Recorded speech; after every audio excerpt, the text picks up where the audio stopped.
Hey everybody, it's Jason Blaha here, and once again it is time for my client Brett's Vlogs. And training this week was a little hit or miss for him. He's dealing with a lot of work stuff going on right now, a lot of stuff with just what he's doing in his life. And again, kind of his other side business stuff too has gotten really hectic lately. So the squat day and the bench press day were not as good as we would like, but his deadlift day was on fire. It was on fire. But we know kind of where his weak links are on his squat. So he ended up getting a double for his 95% week on the squat.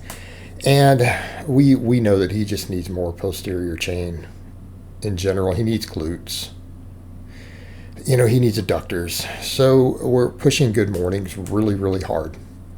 Because again, for the deadlift carryover, because we can look at his good morning strength and we know it's disproportionate. And that's the thing that we can do a lot of times with these supplemental lifts. We can look for weak links. As far as muscles, we can look at weak links in a movement pattern. And then sometimes you can compare some of your supplemental work and know where you are. Because we used to use good mornings for him for a while to help build his deadlift past 600 before. They helped a lot, and we hadn't been doing them for a long time, and we decided to work them back in, and he's been pretty weak at them. Like, it is not proportionate to his squat or his deadlift at all. So we're doing them twice a week. Even though we only train 3 days a week, we are doing good mornings twice. Why? Because it's a weak link. When you have a major movement like that has carryover to these movements and it is disproportionately weak, you know that those muscles involved need a lot of work. So in his case, we're going to hammer these good mornings. Right? We're going to hammer them because it's going to bring his squat up. And I think it's particularly true when you look at the style of squat. He does that real serious low bar with his long femurs. You have to good morning the weight up to some extent. It is unavoidable. It doesn't make it a good morning squat. People confuse those things because that's a term that's been overused. It's really been overused. I see people call stuff a good morning squat that actually isn't very, very frequently. Okay, and it's a very ignorant thing to do. It really is.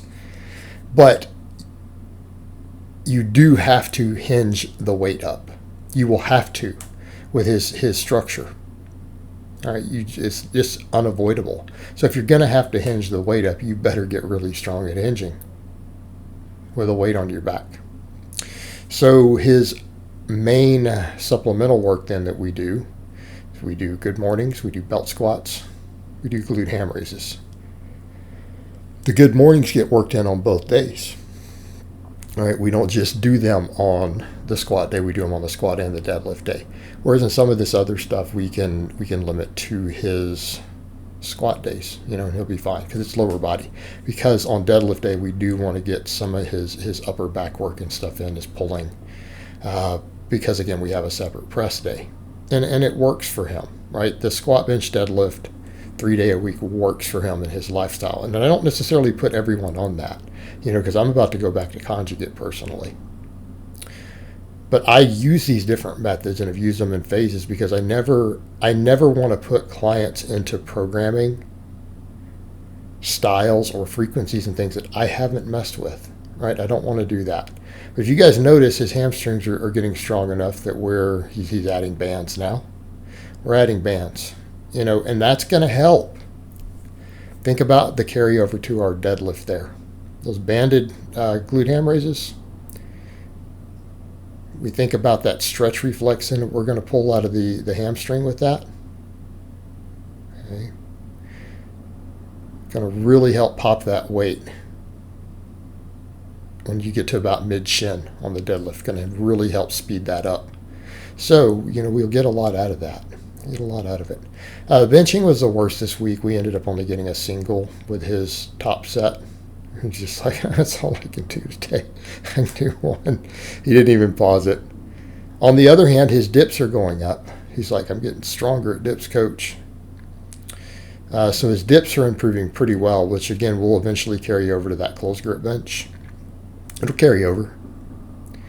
He just keeps getting better and better at dips. And, and at the end of the day for me, I don't mind that. If I have a lifter who wants to get real strong at dips, then get strong at dips.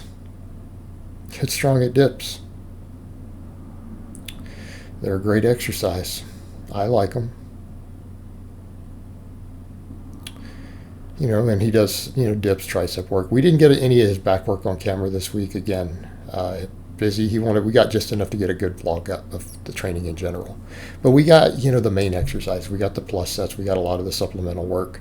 We didn't get a lot on the upper body day. Because again, he was so busy, which also is the reason he only got 1 rep.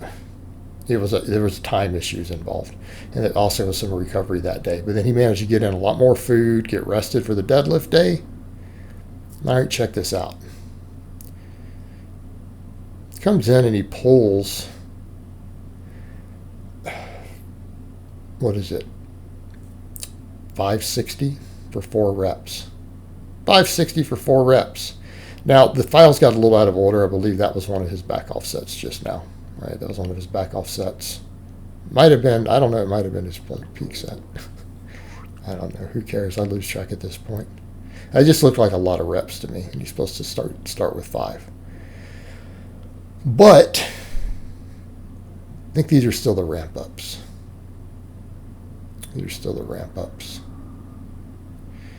But we ended up with 560 for 4, which I believe is what we have coming up next. We're going to have that come up here. And yeah, because he put his hundreds on there. Got to put those 100-pound plates on.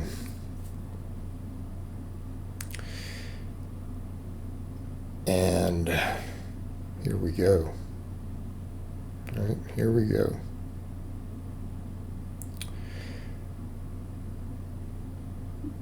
He's got to get in position. Everybody watch. Got to be quiet. 1, 2, 3. Keep in mind, this is 560 pounds. 4, watch this.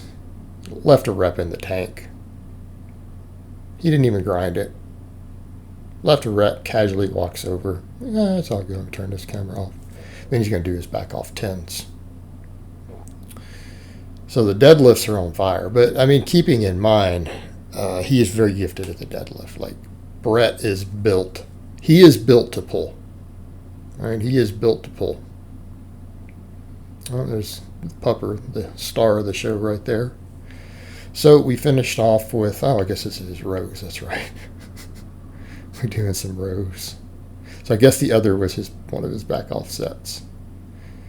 We do some rows. We do some good mornings. All right. And then call it a week. All right, guys, but that's really all I have to say on that today. I hope it's been informative, and I'll talk to you guys next time.